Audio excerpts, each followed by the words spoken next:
त्यांना धमकीचे फोन येतात, त्यांच्या केसालाही धक्का लागणार नाही. आमची पोलीस यंत्रणा सक्षम आहे आणि हे जे देश बघतायत त्यांना कुठेही आच येऊ देणार नाही. पुणे में सफरचंद व्यापारी को धमकी भी आई पाकिस्तान से. खरं म्हणजे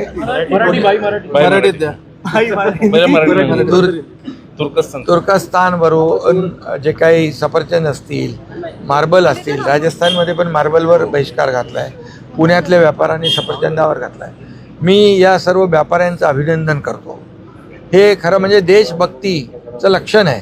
कारण तुर्कस्तानने पाकिस्तानला सपोर्ट केला आणि म्हणून अशा प्रकारे ज्या पाकिस्तानने आपल्या निरपराध लोकांचा बळी घेतला आणि एवढं मोठं सगळं जे काही आपल्या देशाच्या विरोधात त्यांनी कारस्थान केलं, त्यांना पाठिंबा देण्याचं पाप तुर्कस्तानने केलं. त्यामुळे तुर्कस्तानवर बायकॉट केला पाहिजे, बहिष्कार घातला पाहिजे आणि ज्यांनी ज्यांनी ही भूमिका घेतली त्यांचं मी स्वागत करतो. त्यांना धमकीचे फोन येत आहेत पाकिस्तानात, त्यांना धमकीचे फोन येतात. त्यांच्या केसालाही धक्का लागणार नाही. आमची पोलीस यंत्रणा सक्षम आहे आणि हे जे देश बघतायत त्यांना कुठेही आच येऊ देणार नाही.